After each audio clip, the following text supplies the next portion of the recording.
আসসালামু আলাইকুম। আসন্ন রমজান উপলক্ষে আপনাদের সাথে খুব সহজ দুইটা রেসিপি শেয়ার করব, যেগুলো না হলে আমাদের রমজানে ইফতারিটা হয় না। আর এই রেসিপি দুইটার ভিতর হচ্ছে একটা ডিমের চপ, একটা হচ্ছে ঝাল পিঠা।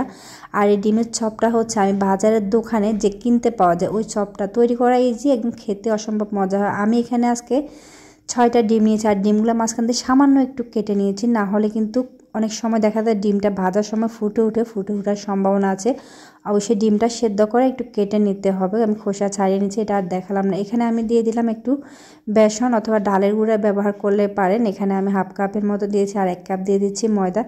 সাথে দিয়ে দিয়েছি আমি 1 চা চামচ হলুদের গুঁড়া, 1 চা চামচ মরিচের গুঁড়া, 1 চা চামচ গরম মশলা গুঁড়া, আর সাথে 1 চা চামচ লবণ দিয়েছি। আর দিয়ে দিচ্ছি ধনিয়া পাতা, ফ্রেশ ধনিয়া পাতা দিয়ে শুকনো উপকরণগুলো ভালো করে মিক্স করে এরপর হচ্ছে এরকম মোটা একটা ব্যাটার তৈরি করে এখন হচ্ছে ডিমগুলো আমি ব্যাটারে চুবিয়ে এখন হচ্ছে এটা ভেজে নিচ্ছি। এটা কিন্তু খুব সহজেই ভেজে নেওয়া যায়, আর এটা তৈরি করা ইজি, তবে এটা খেতে কিন্তু অসম্ভব মজা হয়।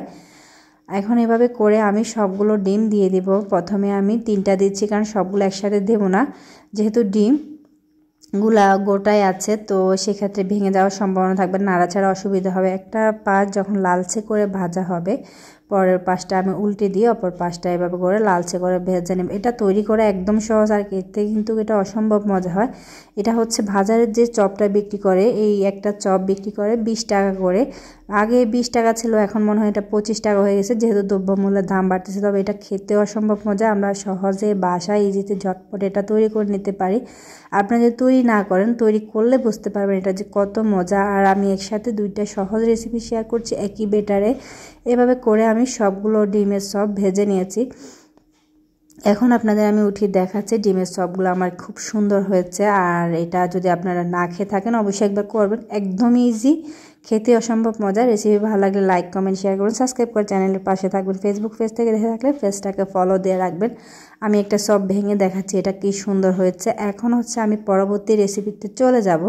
2টা ইজি রেসিপি যেহেতু বললাম, ইজিতে একদম শেয়ার করি। এইভাবে যদি 2টা রেসিপি আপনি করেন রমজানে, আপনার অনেকটা কাজ হচ্ছে ইজি হয়ে যাবে, আর একই ব্যাটারে আপনি 2টা রেসিপি তৈরি করে নিতে পারেন। এখানে আমি যে ব্যাটারটা তৈরি করেছি ডিমের চপটা ডুবিয়ে ভাজি করার জন্য, সেই চপটা দিয়ে আমি হচ্ছে এভাবে একটু পিঠা তৈরি করে নেব।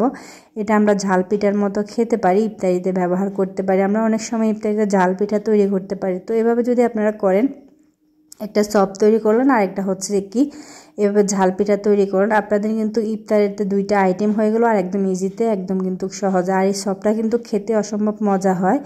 আর চপের পাশে হচ্ছে ঝাল পিঠাটা কিন্তু আরও বেশি মজা হয়। এটা যদি না খান তাহলে কিন্তু বুঝবেন না। আর এখন কিন্তু বাজারে ধনিয়া পাতার সিজন, ফ্রেশ ধনিয়া পাতার যে একটা ফ্লেভার, এটা কিন্তু অসম্ভব মজা লাগে। এখানে আমি হলুদ দিয়েছি, মরিচ দিয়েছি, মশলার গুঁড়া দিয়েছি, লবণ দিয়েছি, সাথে ধনিয়া পাতা ছিল। আর এখানে ডালের গুঁড়া ব্যবহার করেছি আমি, ডালটা আধা ভাঙা করে গুঁড়া। আপনারা চাইলে এখানে বেসন ব্যবহার করতে পারেন, কোনো সমস্যা নেই, এটা বেসনটা দিলে ভালো হয়।